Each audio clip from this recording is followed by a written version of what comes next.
እኔ ራሴ ማግባት እችላለሁ። ነገ ደግሞ ተመልሼ በዚሁ ነው መሄድ ነው።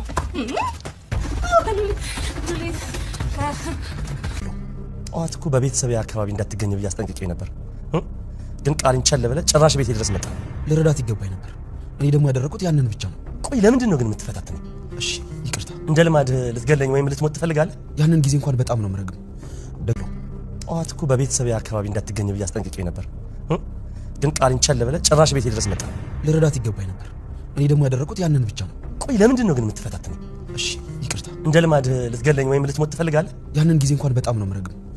ደግሞ ይኸውልህ ባንቴሮ፣ ከዛሬ በኋላ ባንገናኝ ደስ ይለኛል። ምን? ይቅርታ፣ እንደዚህ ማለት እንደሌለብኝ አውቃለሁ። በቃ እኔም አንተም ምንም ዋጋ የለን።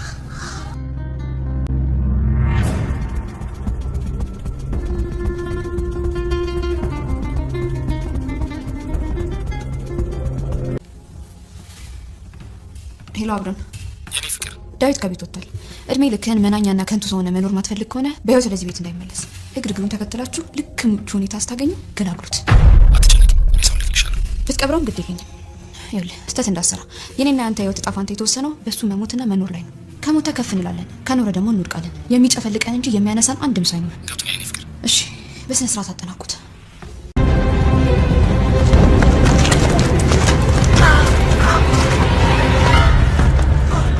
ሮዛ አላፍሎም። ሁለት ራሶች አሉብኝ። አሁ እንዴት እረሳችኋለሁ? ባንቴሮና ድብ። መሞት ካልፈለግ መኖር የምትፈልግ ከሆነ ባንቴሮን ግደለው። ደግሞ እኔና ስጦታን የምትፈልግ ከሆነ ድብን ትጨምረዋለህ። መካከለኛ ጊዜው ሰዓቱ ሲደርስ አስወግዳችኋለሁ። ስለ ዳዊት አትጨነቅ። ሜዳውንም ፈረሱንም አዘጋጅልሃለሁ። ቀሉ ያንተ ስራ ነው። ዳዊት ወደ ስራ ሲወጣ ለአፕሎም በመደወል ዳዊት ከቤት ወጥቷል። እድሜ ልክህን ከንቱ ሰው ሆነህ መኖር የማትፈልግ ከሆነ በህይወት ወደዚህ ቤት እንዳይመለስ ትላለች ሮዛ። እግርግሩ ተከትላችሁ ልክ ምቹ ሁኔታ ስታገኙ ከዛ ገላግሉት። ብትቀብረውም ግድ የለኝም። ት እንዳሰራ የኔና አንተ ህይወት የተወሰነው በእሱ መሞትና መኖር ላይ ነው። ሞተ ደግሞ ከፍ ብለን ቅብርር ብለን እንኖራለን። እናንተ ከኖረ ደግሞ ዝቅ እንላለን፣ ተጨፍልቀን እንኖራለን። ሁሉም በታዘዘው መሰረት ደብ ስራ ውሎ ሲመጣ በሁለት ግብዳ በሚያካክሉ ሰዎች አሳፍነው አስወስዱታል። እውነት አፕሎም በእነዚህ ሰዎች ዳዊትን እንደተባለው ያስወግድ ይሆን? አብረን እናየው። ሰላም ጤና ይስጥልኝ ውድና የተከበራችሁ በመላው ዓለም ያለች ኢትዮጵያና ኤርትራውያን ናችሁ። ለእግዚአብሔር ይመስገን ደህና ነኝ። ባሏ ሙሽራ ይዞባት የመጣው ሚስት ወይም ደግሞ ትንሿ ሙሽራ ክፍል 35ን አብረን እናያለን። የባለፈው ክፍል ዮሐንን ከባንቴሮ ጋር ስላያት በጣም ጥሩ ስሜት ስላልተሰማው ሉሊትን ሰላም ብሎ እሷን አልፏት ስለሄደ እጅግ በጣም ድብርት ውስጥ ገብታ ስለነበረ ድጋሚ ባንቴሮ ጋር በመሄድ መጠጥ ላይ ራሷን ደብቃ በጣም ሰክራ ወደ ቤት እንደውም ባንቴሮን ተሸክሟት እንደመጣ ነበር ቪዲዮ ያለቀው። ቀጣዩ ክፍል ደብ ለባንቴሮ አንተም ሮዛም መርዘኛ መሆናችሁ አሁን ነው የገባኝ። ጠዋት እኮ በቤተሰብ አጠገብ እንዳትደርስ ብዬ ነበር። አሁን ጭራሽ ቤት ድረስ መጣ። ባንቴሮም ልረዳት ይገባ ነበር። እኔ ደግሞ ማንን ያደረኩት? ምንድን ነው የምትፈታተነኝ? እንደ ልማድህ ልትገለኝ ወይም ልትሞት ትፈልጋለህ? ይላል ደብ። ጊዜ እንኳን በጣም ነው የራኩት ያለሁት። አይደለም ደግሜ ላደርገው ፊት ለመቆንም ነፍሬ እንኳን እያሰነኝ አይደለም። ያው ድጋሚ አጠገቤ ቁመሃል እኮ ለዛውም አሳፋሪ ስራ ሰርተህ ይላል ደብ። እኔ በጭራሽ አሳፋሪ ስራ አልሰራሁም ይላል ባንቴሮም። እና ልጅቷ እራሷን እስክስት ያጠጣኋት እኔ ነኝ ይላል ደብ። አንተ እኮ አልገባህም እንጂ አንተ ልታደርገው ያልቻልከውን ነገር ነው ያደረግኩት። ምናልባት በአንተ ምክንያት ቢሆንስ እንደዚህ የሆነችው ልጅቷ በአካፍ ስንድጋ ይላል ደብ። ባንቴሮም እባክህ እኔ ባንቴሮ ነኝ ታገኛለህ። አንተ ስለሆንክ ነው እንጂ ማንንም እንደዚህ በክብር አውርቼ አላውቅም። የማምነው በጉልበት ነበር ይላል ባንቴሮ። እኔ አንተ እንዳሰብከኝ አይነት ሰው በሆን ኖሮ ዮሐንን ወደዚህ ይዘት መምጣት ሳይሆን ወደ ማደሪያ ቦታ ነበር የምወስዳት። በቃ መስማት አልፈልግም፣ ከዚህ ወጣ ብሎ ከግቢ ያስወጣዋል። ዮሐንም ሉሊት ረፊ ብላ ወደ ክፍል ይዛ ገብታ ስለነበረ እኔ ማረፍ አልፈልግም፣ መታመም ነው የምፈልገው ትላለች። ለምን ትላለች ሉሊት። ወደ ብዙ ነገር ተሸክሟል ትላለች ዮሐን። ወደ አሁኑም ሮዛ ትደርሳለች። እኔ ብቻ አይደለሁማ ወደ ላይ መቃብር ቤት የሰራሁት ትላለች ሮዛ። አንም ወይ ጓደኛዬ መተሻል እንዴ ትላለች። እኔ አንቺ ጓደኛ አይደለሁም ትላለች ሮዛ። ጓደኛሞች ነን ትላለች ዮሐንም። ነበርን በማለት ይተካከል ትላለች ሮዛ። ግን ሰክረሻል ትላለች ሮዛ። ሰክሬ አይደለም ታምሜ ነው ትላለች። ማነው ያሰከረች ትላለች ሮዛ። እኔ ሰው ላይ ከምጠቁም ራሴን ባይ ይሻለኛል ትላለች ዮሐን። ሮዛም ወደ ደብ በመሄድ የድርጅት መሪና የአንተ የቅርብ ጓደኛህ አረቂያ መሆናለህ አለች። ደብ እሷም በመጠጥ ሰክራ ሊሆን ይችላል። አንቺ ያለሽ አይደል እንዴ በነገርና በክፋት ተሰክረሽ ሰውን ውድቀት ሁልጊዜ የምትጠብቂው። እሷ ነገ ከስካሯ ልትነቃ ትችላለች። አንቺ ግን እድሜ ልክሽን ከክፋት የማትነቂዋለሽ አይደል? ፖሊሽና ክፋትሽ የማያልቅ በደምሽ ውስጥ የተዋሃደ በጣም ክፉ ሰው ነሽ ይላል ደብ። ሮዛ እናቷ ጋር ስትደውል ምነው ድምፅሽ ጠፋ ይላሉ እናት። እንኳን ድምፄ ራሴ ጭራሹን ልጠፋልሽ አይደል ትላለች ሮዛ። እኔ ልጅ ይላሉ እናት። ምነው እናቴ አንቺ ግን ምን አይነት ሰው ነሽ ትላለች ሮዛ። ያደረግኩ ደግሞ ይላሉ እናት። እንዴት በዚህ እድሜሽ ከዛ ሰው ጋር? ስለማን ነው የምታወሪው ይላሉ እናት። ስለዛ መረጃዎቹን አጥፋውልሽ ስላለው ሰውዬ። መረጃዎችን አጥፍቶልሽ ሊሆን ይችላል ደግሞ ሊታመንልሽ አልቻለም ይላሉ እናት። ዳዊት መረጃዎቹን እያንዳንዱ አግኝቶታል። ዳዊት ምን እንዳለኝ ታውቂያለሽ እናቴ ትላለች ሮዛ። ደግሞ ምን አለሽ ይላሉ እናት። ለሚስቱና ለልጆቹ ያልታመነ ለእናትሽ ሊታመን ትፈልጊያለሽ አለኝ።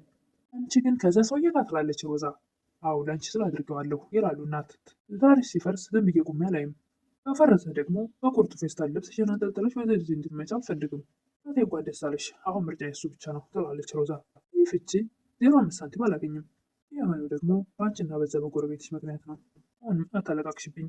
ባልሽ ማሸነፍ ካቃተሽ እዚሁ ነይና አብረን ተደጋግፈን እንኖራለን። ፈረደብኝ በስተርጅና ጦርሻለሁ ይላሉ እናት። ምኑ መመጣው ትላለች ሮዛ። ቤትሽ ቤት አይደለ? ቤት እኮ ከዓመታት በፊት ለዳዊት ጓደኛ ሽጠሽለታል ትላለች ሮዛ። ዳዊት መልሶ በስምሽ አድርጎልሽ አላልሽኝም ነበር ይላሉ እናት። ሮዛም ዳዊት ዋሽቶኛል። ቱ የነዋን ጌታቸው ነው ወይ ደግሞ አሁን ላይ የሔዋን ጌታቸው። አንተም ጎዳና ትወርቂያለሽ ብሎ ነበር ያለው ቀን ደረሰ ትላለች ሮዛ። ኮባንቺ እንዝላልነት በዚህ እድሜ ለማ ልታደርጊ ነው ይላሉ እናት። አሁን ልጅ ነሽ ወይስ እንግዲህ ልጅ ብለው እናት ይበሳጫሉ። ይቅርታ እናቴ በእኔ ምክንያት ጎዳና መውጣትሽ ነው ብላ ስልኩን ትዘጋለች። እናት መልሰው ይደውላሉ። እኔ እናትሽ ላይ ነው ስልክ የምትዘጊው ይላሉ እናት። አሁን እናቴ በራሴ አፍሬያለሁ። እንትን ዝቅ አድርጌ መመልከት አልነበረብኝም። እኔም አንቺም እያነባን ጎዳና ልንኖር ነው ይላሉ እናት። አንድ መንገድ እፈልጋለሁ ትላለች ሮዛ። እነሱ ይላሉ እናት። አሁን አልነግርሽም፣ ሲሆን አሳይሻለሁ። ሌሊቱ ነጋና ጠዋት ሆነ። ሔዋንም ማታ ብዙ ቆጣ ቀባጠርኩ እንደ ሉሊትዬ እንዳትደብቂኝ እባክሽን፣ ሰው አስቀይሜ ከሆነ ይቅርታ አልጠይቅ ትላለች ሔዋን። ማንንም አላስቀየምሽም፣ ደብ ግን ያዘነብሽ ይመስለኛል ትላለች ሉሊት። የጠጣሁትም የሰከርኩትም ራሴን ስለናቁት ነው ሉሊትዬ ትላለች ሔዋን። ምንም መጉዳት ፈልጌ አልነበረም። ሔዋን ለደብ እኔ እኮ የገንዘብ ችግር የለብኝም፣ አንተን ብዬ ፍቅርህን ብዬ ስርህ አይደለም እንደ ፍቅር እንደ ፍቅረኛ እንደ ኖርማል ሰው እንኳ የሚገባኝን ክብር አልሰጠኝም። በደጉ ጊዜ ሰው መሆንን ያስተማርከኝ አንተ ነበርክ። ምንድን ነው ያደረግኩት እኔ በዚህ ልክ ልብሽን የሰበርኩት ይላል ደብ። ሉሊትን ሰላም ብለህ ስትገባ እኔን ግን ዞር ብለም ሳታይን ገባ። ከመጥኩበት ተነስቼ ሰላም ልልህ ብሞክር አንተ ግን ጥላይን ገባ ትላለች ሔዋን። እኔ ግን የፈለግኩት ለሰላምታ ብድግ ስል እንድታቅፈኝ ነበር። እኔ እኮ አፈቅርሃለሁ ደብ፣ እንዴት እንደዚህ ታደርገኛለህ ትላለች ሔዋን። ለአንተ ብዬ እኮ ነው ከዛ ተነስቼ እዚህ የመጣሁት። ደግሞም አንተ የሰራኸኝ ነኝ እኔ እኮ ያንተ ምክር ነው እዚህ ያደረሰኝ። እኔን ኢትዮጵያን እንኳ እንዲወድ ያደረገኝ አንተ ነህ። ያንተ ልብ ውስጥ ነው ኢትዮጵያ ሀገሬን ያየኋት ትላለች ሔዋን። ምን እንደዛ እንዳደረግኩ ታውቂያለሽ ይላል ደብ። እሱም ያደረግኩበት ምክንያት ባንቴሮ ነው ይላል። ባንቴሮ ደግሞ ምን ትላለች ሔዋን። ደግሞ እሱ ምን አደረገ ስትል ሔዋን ደብ ምን እንዳደረገና ምን እንዳደረግሽ ራስሽ ታውቂያለሽ። ሁለቱኛ እንቅስቃሴያቸውን ስከታተላችሁ ነበር ምን አየህ ትላለች ሔዋን። ባንቴሮ በጣም ክፉ ሰው ነው። እኔንም 2 ጊዜ የግድያ ሙከራ አድርጓል። ሉሊትን ደግሞ ወደ በረሃ ወስዶ ሊገላት ነበር። በላይ ስለሱ ማብራት ያለብኝ አይመስለኝም። እዚህም ከሱ መራቅ አለብሽ። ሮዛ ተስፋ በመቁረጥ አልጋዋ ላይ አንገቷን እግሯ ስር ከታ እጥፍጥፍ ብላ ተቀምጣለች። ሉሊት ትገባለች። ምን አንቺ የከብት መሬት መሰለሽ እንዴ አታንኳኪም ትላለች። እንቅልፍ ከያዘሽ እንዳረብሽሽ አይችሽ ልመልስ ነበር ትላለች ሉሊት። ትንሽ መግባት አስፈለጋች ትላለች። አይ ቁርስ ልጠይቀሽ ነበር ትላለች ሉሊት። እዛ ያለብሽ እንኳን እኔን መንከባከብ፣ እኔ እኮ ካሁን በኋላ ምንም አይደለሁም ትላለች ሮዛ። እሷ ትበይ አንቺ እስከፈለግሽኝ ድረስ አንቺም ሆነ ለልጅሽ ታዛዥ ነኝ ትላለች ሉሊት። ባንቴሮን ምን ለማለት እንደፈለግ ንገረኝ ደብ ትላለች ሔዋን። እኔ ባጭሩ ልንገርሽ ከባንቴሮ ጋር እንድትሆኝ አልፈልግም ትላለች ሔዋን።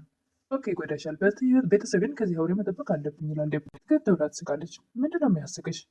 ስትስሚ እኮ አይቼሻለሁ ይላል ደብ። እና ትላለች ሔዋን። እናማ ክብርሽን ዝቅ አድርገሽ ከማንም እንስሳ ጋር እንጠብቅ ይላል ደብ። ሌላታችንን በተሳሳተ መንገድ ነው እየተረዳ ያለው ትላለች ሔዋን። እኮ በዓይኔ አይቻችኋለሁ ደግሞ እስካበቃሁ ድረስ ዓይኔ አይወሸኝም ይላል ደብ።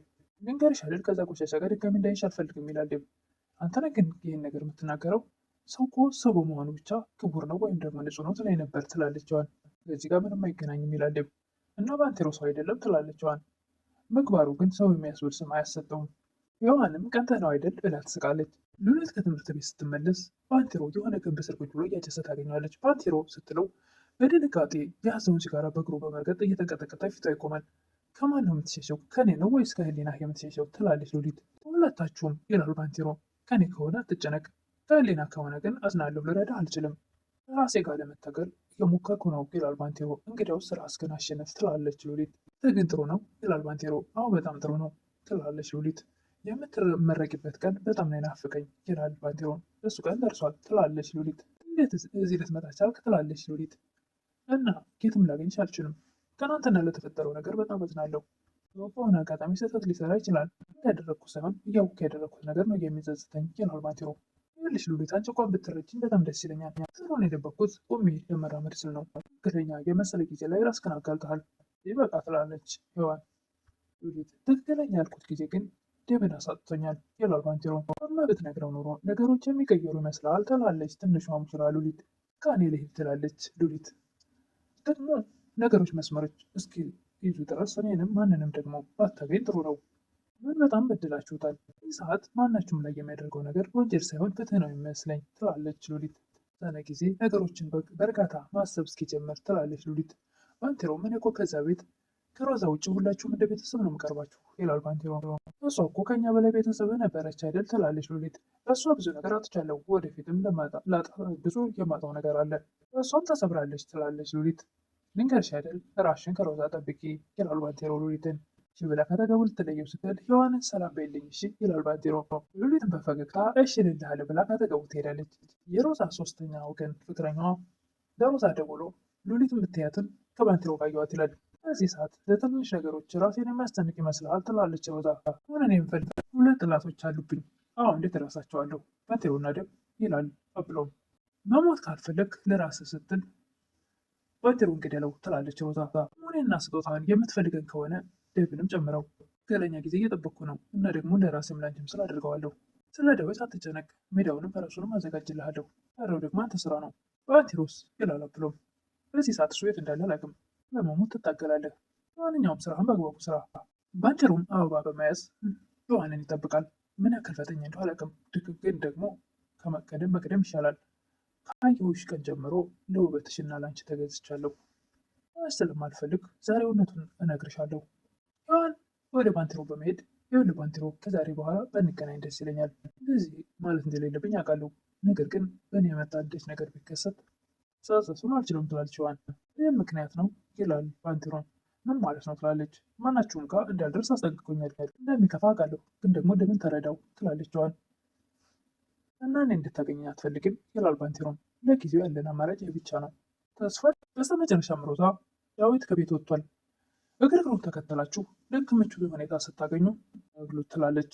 ትጨነቂ ሬሳውን ልገልሻለሁ ይላል አብሎም። ችግር የለም ብትቀብረውም ግድ የለኝም። ይኸውልህ ስህተት እንዳሰራ ይህንና አንተ ህይወት ዕጣ ፈንታ የተወሰነው በእሱ መሞትና መኖር ላይ ነው። ሞተም ከፍ እንላለን፣ ከኖረ ደግሞ ዝቅ እንላለን፣ እየተረገጥም እንኖራለን ይሆኛል ይላል ልጁ። በስነ ስርዓት አጠናቁ ትላለች ሮዛ። ያው ስራ ውሎ ሲመጣ ምንም ሰው የሌለበት አካባቢ ምቹ ቦታ በመጠበቅ ምንም ያካክሉ ጎረምሳዎች ይጠብቁታል። ቤቱ አገር ሰላም ብሎ እየሄደ ስለነበር ምንም ማንም እንዳለ ቀና ብሎ አላየም። በድንገትም አፍነው ይወስዱታል። ኃይለኛ ድብደባም ያደርሱበታል። ዳዊት ሰው ይደርስለት ይሆን ወይስ እነዚህ ግደሉ የተባሉ ሰዎች ይገሉት ይሆን? እሱን እንግዲህ በቀጣይ የምናየው ይሆናል። ለዛሬ ግን ባሏ ሙሽራ ይዞባት የመጣው ሚስት ወይም ደግሞ ትንሿ ሙሽራ ክፍል 35 ይህን ይመስል ነበር። ለምታበረታቱኝ እህቶቼ ምስጋናዬ ከልብ ነው። አዲስ የሆናችሁ ደግሞ ሰብስክራይብ እያደረጋችሁ ላይክ እያደረጋችሁ አበረታቱኝ እላለሁ። አመሰግናለሁ።